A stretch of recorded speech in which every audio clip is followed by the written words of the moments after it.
Amandemba, Amandemba, eh. Amandemba, Amandemba, eh. Amandemba, Amandemba, eh. Otep Sej Balok, C'est Matawi. bienvenue dans nos éditions Kepri TV. C'est moi qui vous remercie de m'inviter chaque fois et merci à tous ceux-là qui nous écrivent sur votre chaîne YouTube, mais aussi sur Facebook. Ok, il faut le dire, on est déjà sur Facebook. Ok, précédemment, vous nous avez entretenu sur les systèmes du socarisme et sur le système du Kenda Mwindi. Oui.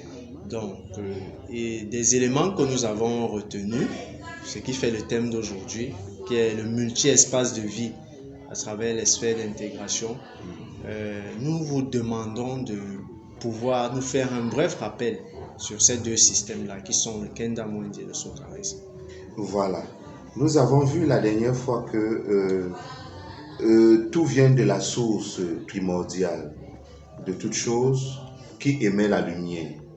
Et cette lumière-là se déploie en trois grandes étapes qui vont constituer le système du Kenda Mwindi. La première phase de déploiement de la lumière, c'est la phase de fusion de la lumière. La deuxième phase de déploiement de la lumière, c'est la phase de diffusion de la lumière. Entre les espaces de fusion et les espaces de diffusion de la lumière, il y a ce qu'on appelle la ventouse supérieure. La troisième phase de déploiement de la lumière, c'est la phase de consolidation de la lumière. Entre cette phase de consolidation et la phase de diffusion, la limite est appelée la ventouse inférieure. Voilà là, grosso modo, le système du Kenda Mwindi. Maintenant, si on vient au système du socarisme, le dernier niveau du système du Kenda Mwindi correspond au premier niveau du système du socarisme. Ce qui fait que dans le Kenda Mwindi, le dernier niveau, l'espace de consolidation de la matière, c'est appelé et cet espace est habité par des Baku. Or, ces Baku-là sont les dieux dans le système du Kenda Mwindi et dans le système du socarisme. Ils sont des dieux. Donc voilà donc le premier niveau du socarisme. Maintenant, le niveau intermédiaire du socarisme, c'est l'espace où on a des sphères d'intégration. Ces sphères-là sont multiples. Et le dernier niveau, c'est là où on a maintenant les hommes. Et c'est après les hommes qu'on peut avoir le règne animal, le règne végétal et tout cela. Donc on se rend donc compte que dans notre spiritualité aujourd'hui, on est quelque part limité. On ne fait plus l'effort d'aller au-delà de ce que nous appelons Dieu dans le système du socarisme. On est limité quelque part. Alors qu'il y a encore une compréhension de ce que c'est que l'univers, de ce que c'est que l'astral à découvrir. Et on se contente tout simplement comment je peux appeler cela, de tout ce qui reste après que nous ayons subi un choc, un traumatisme transgénérationnel extrêmement profond. Donc voilà comme ça de façon ramassée le système du Kenda Mwindi et le système du socarisme. Ok, donc nous parlons là bien entendu de la sphère de consolidation, du moins nous sommes dans l'espace de la consolidation. Exactement. Et maintenant dans cet espace de la consolidation, on a ce qu'on appelle des sphères d'intégration. Oui. Maintenant, qu'est-ce que vous pouvez nous dire de ces sphères d'intégration? Voilà, déjà il faudrait que je vous rappelle ce qu'on a l'habitude de vivre dans nos villages. Même si on est devenu chrétien ou musulman, ou juif aujourd'hui, il y a une réalité qu'on vit dans notre village qu'on ne peut pas nier. On peut la désigner sous des formes péjoratives, ce n'est pas grave. Dans nos villages, par exemple, il y a des situations où un enfant a disparu dans le village. D'accord? Un enfant a disparu et cet enfant-là, on l'a cherché, on ne l'a pas vu. Au bout d'1 mois, 2 mois, 3 mois, d'autres enfants, même au bout d'1 an, c'est là où ils réapparaissent dans le village. Lorsqu'on essaie d'interroger, l'enfant dit qu'il nous voyait, Quand on le cherchait, quand on l'appelait, il entendait, mais il n'arrivait pas à entrer en contact avec nous. C'est comme s'il était dans une dimension parallèle à la nôtre. Vous voyez cela.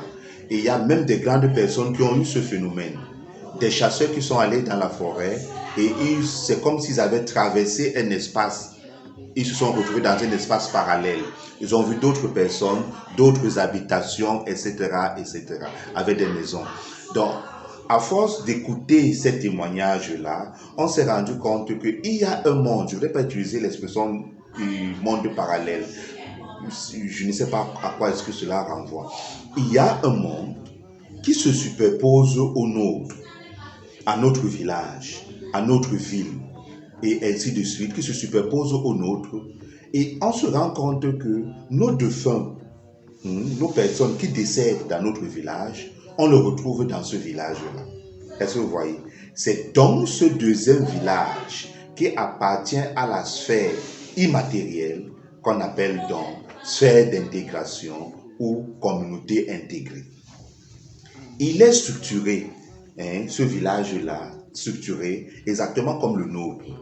Les alliances que notre village peut avoir avec des villages voisins, on se rend compte que l'espace intégré de notre village a les mêmes alliances que les villages voisins. Lorsque nous scellons les mariages, ce sont des alliances, de l'autre côté, cela se répercute. On a comme l'impression que la phrase « ce qui est en haut est comme ce qui est en bas » pour que s'accomplisse le miracle de l'unité s'applique ici. La phrase « ce que vous attacherez en haut sera attaché en bas, ce qui sera détaché en bas sera attaché en haut » s'appliquerait ici. Vous voyez donc ça. Donc, dans cet espace intégré-là, avec les témoignages qu'on a eu à recueillir, on s'est rendu compte que eux aussi, lorsque nos initiés transitent ici et entrent dans ce monde-là, le même phénomène se reproduit. Ils ont des confrères là-bas. Donc imaginez-vous donc depuis 2 siècles, 3 siècles, 4 siècles, le nombre d'initiés qu'il y a eu dans le village. Tous se regroupent là-bas dans une confrérie bien spécifique et continuent à travailler. Vous vous rendez donc compte que les aptitudes ne font qu'être améliorées au fur et à mesure que les gens d'un certain âge, d'une certaine expérience passent de leur côté. Est-ce que vous voyez cela? Et on s'est aussi rendu compte que la force de cet espace-là dépend de la qualité des personnes qui ont traversé. Si c'est des simples personnes qui ont vécu une vie mondaine, vraiment, ils ne vont pas apporter une contribution significative à la force de cet espace-là. Mais quand ce sont des initiés qui ont travaillé, surtout pour le bien du plus grand nombre, on se rend compte que la force de cet espace-là augmente. Donc, et parfois, cet espace-là est un espace qui peut se moduler en fonction de notre psychisme. Notre psychisme a un grand impact sur cet espace-là. On s'est rendu compte de cela.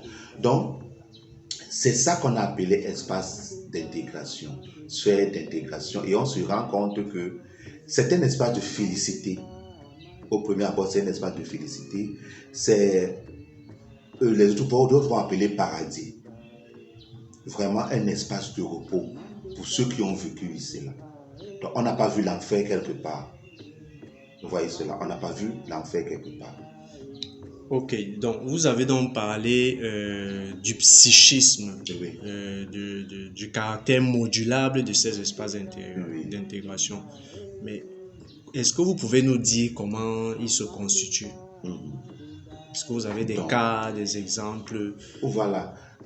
L'espace d'intégration est un espace construit. Il se construit. Voyez-vous. Imaginez-vous que là où nous sommes là, et disons, on se déporte d'ici, il y a une forêt là-bas en face, et on décide de faire 10, 20, 50 km pour partir créer un village. D'accord? Au départ, il n'existe pas une représentation dans l'espace immatériel de ce village que nous sommes en train de constituer. Est-ce que vous comprenez donc? Donc, au fur et à mesure que nous nous multiplions dans notre espace, il y a des questions essentielles, des questions philosophiques, des questions spirituelles que nous nous posons. Quelle est notre destinée après la mort. Si nous pensons qu'après la mort, nous allons continuer à vivre à côté de nos proches, d'accord, que nos proches vont venir continuer à nous donner la nourriture sur la tombe, cela veut dire qu'une relation symbiotique entre eux et nous, vous voyez ça, non? Et comme vous l'avez pensé, c'est comme ça donc que la pensée va devenir réalité de l'autre côté. Est-ce que vous voyez cela? Cette pensée construite par la communauté devient donc réalité. Et une fois que les gens commencent à décéder dans la communauté, ils commencent donc à entrer dans cet espace créé par la force psychique. C'est ce que les autres ont appelé égrégore. Ok. C'est ce que les autres ont appelé égrégore, qu'on crée les égrégores. C'est cet espace-là qui est d'abord égrégore et non les êtres qui vont y vivre. Les êtres qui vont y vivre sont des réalités. Mais c'est l'espace qui est un égrégore. Et l'espace se nourrit, existe et se nourrit de par la pensée, le psychisme des vivants. Donc, si vous voulez tuer ceux qui vont donc habiter dans cet espace, il suffit d'arrêter d'alimenter de par votre psychisme cet espace. Il commence à dépérir. Mais si vous le laissez donc dépérir, vous mettez ceux qui y vivent où?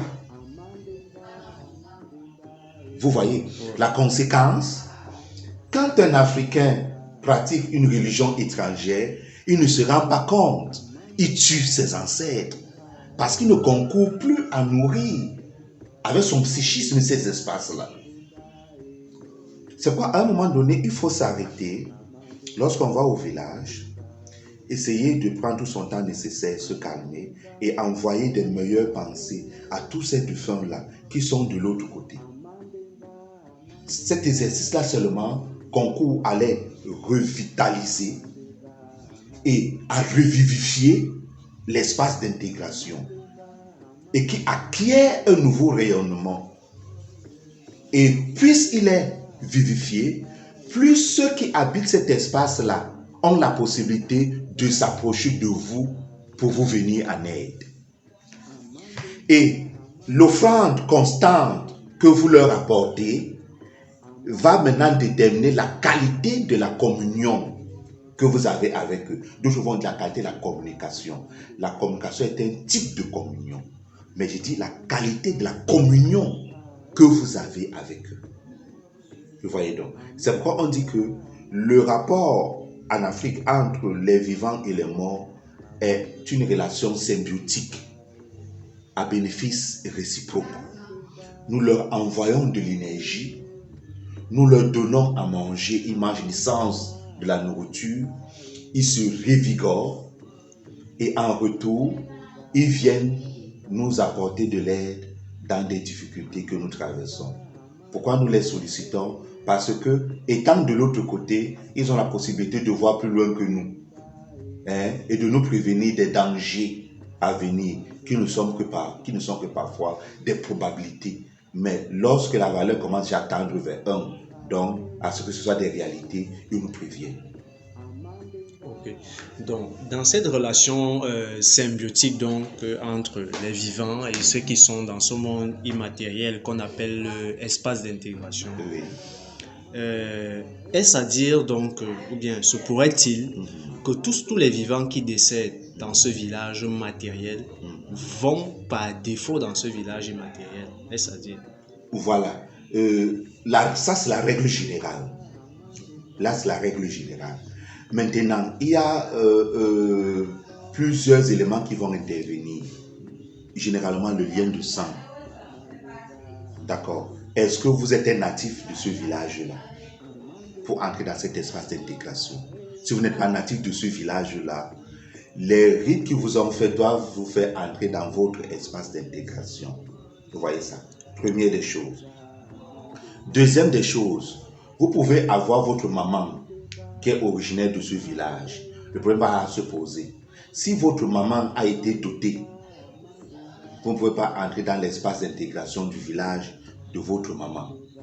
Si elle n'a pas été dotée, même si vous habitez chez votre père, c'est l'espace d'intégration de votre maman qui a le droit de vous réclamer. Donc la dot de votre mère vous substitue de l'espace d'intégration de votre mère pour vous relier à l'espace d'intégration de votre père. Donc l'espace d'intégration chez votre mère, du village de votre mère, est votre véritable espace d'intégration. Mais c'est la dot qui vient vous enlever là-bas pour vous relier ailleurs. Vous voyez donc cela. Donc, maintenant, quelle est la nature des forces qui vous accompagnent lorsque vous sollicitez l'entrée dans cet espace d'intégration? Ça, c'est aussi un facteur déterminant. J'ai dit une fois que le continent africain est celui-là qui produit le plus grand nombre de hérons. Et je le reprécise encore, on produit le plus grand nombre de hérons. Il y a des gens qui peuvent pratiquer les religions étrangères encore. C'est tolérable. Mais ils n'iront pas dans le paradis des musulmans, ils n'iront pas dans le paradis des chrétiens. On les retrouve encore chez nous, au village. On les retrouve encore chez nous. Mais ceux qui entrent dans des officines étrangères, c'est grave. Et là, je ne précise pas ce que j'entends parler par officine étrangère. Mais les gens se comprennent lorsque je parle des officines étrangères. Je reprends un cas d'un monsieur qui, dans un village dont je vais taire le nom, était destiné à être membre de la confrérie de la justice immanente. Et dans cette confrérie, il devait faire partie des gens, lorsque on fait le ndjik, on convoque la justice immanente, il est celui-là qui peut venir arrêter lorsque la justice a déjà été prononcée. Parce que si on ne verse pas la calebasse de remède, la justice peut déborder et commencer à frapper les innocents. C'est lui qui vient verser la calebasse pour arrêter. S'il trouve que quelqu'un a eu à faire le ndjik quelque part et que c'est en train de déranger, il a la force de venir verser la calebasse. Mais il se trouve donc que dans son village, il dit qu'il y avait beaucoup de sorciers et qu'on risquait de faire à ce qu'il soit initié dans quelque chose de mauvais. Il est donc parti prendre une magie venue d'ailleurs, hors de notre continent. Tant qu'il vivait, les esprits qu'il avait apportés, qu'il avait amenés au village, le protégeaient. Il n'y a pas de problème. Donc, les gens de la sphère d'intégration du village et ceux-là qui avaient été des grands initiés et qui avaient leur secteur dans cette sphère d'intégration, comme ils sont trop patients, ils ont dit seulement, on attend le jour que tu vas mourir. Et le jour de la mort du monsieur, il n'est pas entré dans la sphère d'intégration de cette officine. Vous comprenez cela? Alors, les portes de la sphère d'intégration de son village se sont retrouvées bloquées. Donc, pour le sanctionner, d'avoir pris une force étrangère au village et de n'avoir pas fait le travail pour lequel il était destiné, la sanction est qu'il n'entre pas. Conséquence, il est devenu un errant. Et quand vous devenez un errant, ça va se répercuter sur vos enfants. Parce que le lien entre la communauté primaire de l'autre côté et vous, l'énergie ne circule plus. Conséquence, les enfants commencent à tomber malades. Et il était difficile de leur apporter soulagement. Donc, avant de leur apporter soulagement, on a été obligé au village de partir d'abord chercher dans le multi-espace de vie. On ne savait même pas où est-ce qu'il est égaré. Dans les ténèbres. Il faut d'abord aller le chercher, le ramener au village et supplier pour qu'on ouvre la porte et qu'il entre. Vous comprenez donc que cette opération-là, si vous ne faites pas attention, celui qui va l'amener risque lui-même perdre sa tête. Parce que les gars qui sont à l'intérieur, dans la confrérie et qui sont à l'intérieur de l'espace d'intégration, n'ont pas oublié le mépris du monsieur. Et ils sont prêts à le lui faire payer ce mépris-là. Donc voilà un cas d'errance. Donc, quelle est la nature des forces qui vous accompagnent lorsque vous sollicitez l'entrée dans cette sphère d'intégration? Si c'est des forces étrangères qui n'ont rien à voir avec le village, ou encore qui n'ont rien à voir avec les forces de notre continent, on ne vous ouvre pas les portes. Même Dieu ne peut pas venir là-bas dire qu'ouvrez-lui les portes. Non, il y a des lois. Même Dieu respecte ces lois-là. Vous devenez errant. Ok. Donc, nous avons relevé un élément qui fait que par défaut, l'habitant d'un village a le droit d'entrer dans une sphère d'intégration, qui est notamment le lien de sang. Oui. Mais est-ce qu'il n'y a pas d'autres mécanismes ou d'autres règles qui encadrent le fait qu'on ait le droit par défaut d'entrer dans une sphère d'intégration? Vous pouvez avoir des cas, il y a tellement de règles, d'accord?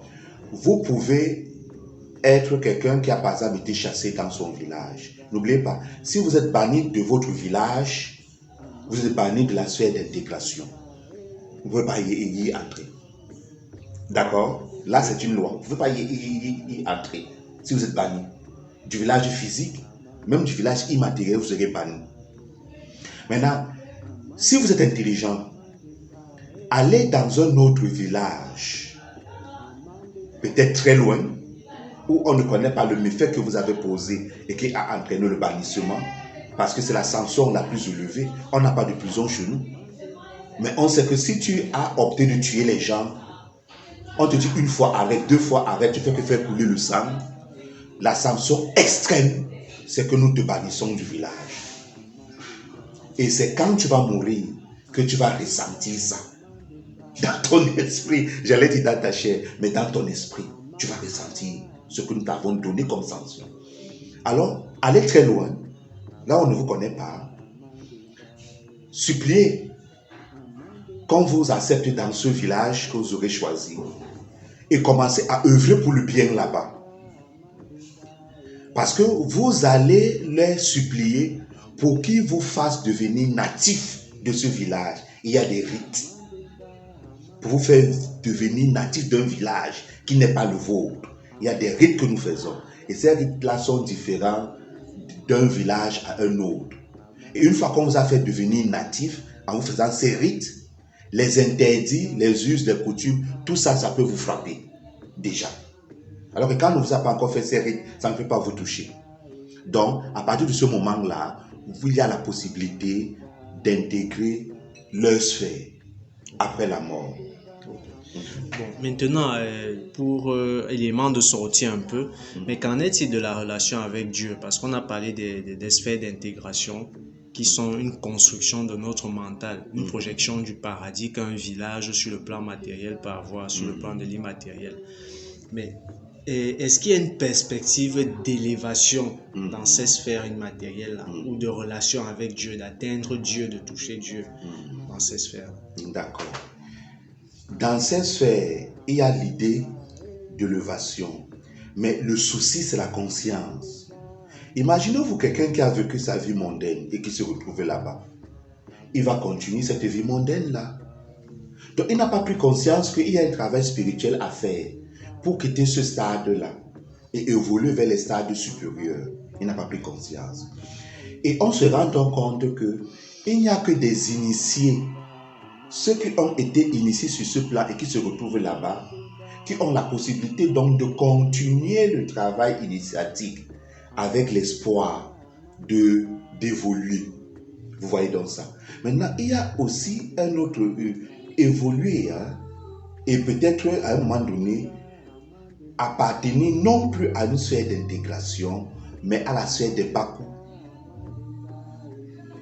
Vous comprenez cela, des dieux. Et vous qui ne le connaissez pas, vous allez continuer à l'appeler ici, là, ancêtre, alors qu'il a atteint le statut dans le système du soukharisme de Dieu. Mais vous ne le saurez pas. C'est par exemple des générations et des générations plus tard, peut-être 300 ans, 400 ans, quand il va maintenant se révéler en tant que Dieu, que les gens vont commencer à dire, ah, il y a un esprit qui s'est révélé à nous en tant que Dieu. Et pourtant, c'était un ancêtre. Là, je voudrais vous montrer, quand j'étais sur les bancs à l'université, on nous avait donné un texte de Africa Zamani. C'était une revue des historiens africains. Et le maître qui nous enseignait cette unité d'enseignement nous a donné un texte qui était intitulé God Ancestor or God Creator. Donc Dieu ancêtre ou Dieu créateur. C'est une problématique de notre spiritualité africaine. Vous comprenez donc ça? C'est une problématique assez essentielle.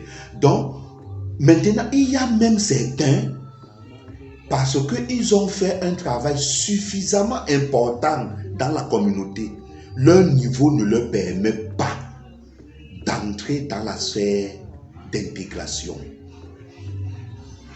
Parce que leur niveau est tellement élevé. Qu'est-ce qui va se passer? Ils vont devenir des êtres vitaux. Ce sont des esprits de lumière, des êtres vitaux. Ils n'appartiennent à aucune sphère d'intégration.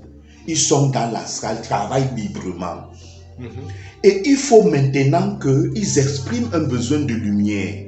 Par exemple, s'ils sont 3, 4, 5, 20 à avoir travaillé en tant qu'initiés à maîtriser l'élémentaire, les mystères de l'élémentaire, la transmutation par l'élémentaire, à partir de ce moment, comme ils sont nombreux dans l'astral et qu'ils sont en train d'exprimer le besoin de continuer leur travail de la compréhension des mystères de l'élémentaire, le divin peut maintenant accéder à leur requête et leur créer maintenant, appelons ça abusivement, une sphère d'intégration. Mais c'est abusif parce qu'ils ne vont plus appartenir au système, c'est-à-dire des sphères d'intégration, mais ils vont appartenir au système des Baku, qui sont des dieux dans le sokharisme, mais des ancêtres dans le Kendamwendi.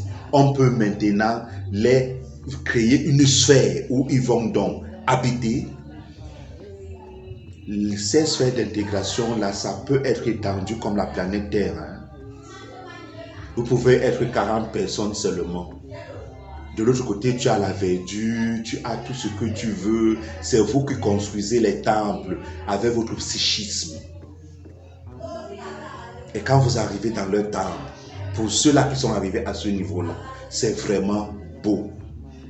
Vous trouvez dans le temple un trône qui est le trône où s'est assis le premier être divin qui s'est révélé à eux et les a organisés.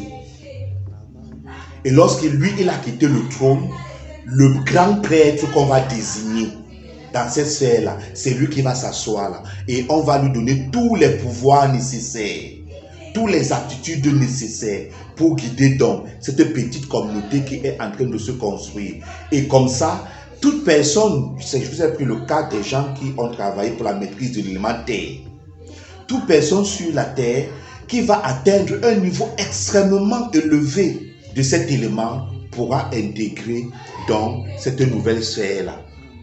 Donc, il ne pourra plus passer à la sphère d'intégration de son village parce que son énergie ne correspond plus là-bas. Donc, il entre donc dans le système de Baku, des Baku, qui sont les dieux du sokharisme, mais les ancêtres du Kendamwendi. Est-ce que vous comprenez? Les gens comme les Egutemeli, qui a aidé Marcel Griot à écrire Dieu d'eau, ne sont pas dans des sphères d'intégration des villages. Ils sont à un niveau très élevé. Je ne peux pas vous donner plus de précision. Merci beaucoup pour ces éléments, pour ce partage sur les sphères d'intégration. C'est moi qui vous demande des excuses parce que nous travaillons dans un environnement précaire et le voisinage se permet le dimanche de mettre des musiques religieuses. Je demande des excuses à tous nos youtubeurs. Ok. Donc, pas de souci. Nous avons terminé avec cette édition et très prochainement, maintenant, sur vos demandes, peut-être nous ferons une deuxième partie sur les sphères d'intégration parce que je vois qu'il y a encore beaucoup de contenu qui reste dans la sauce, dans le noun que vous voulez faire sortir. Donc, merci et merci très beaucoup. prochainement. Très prochainement.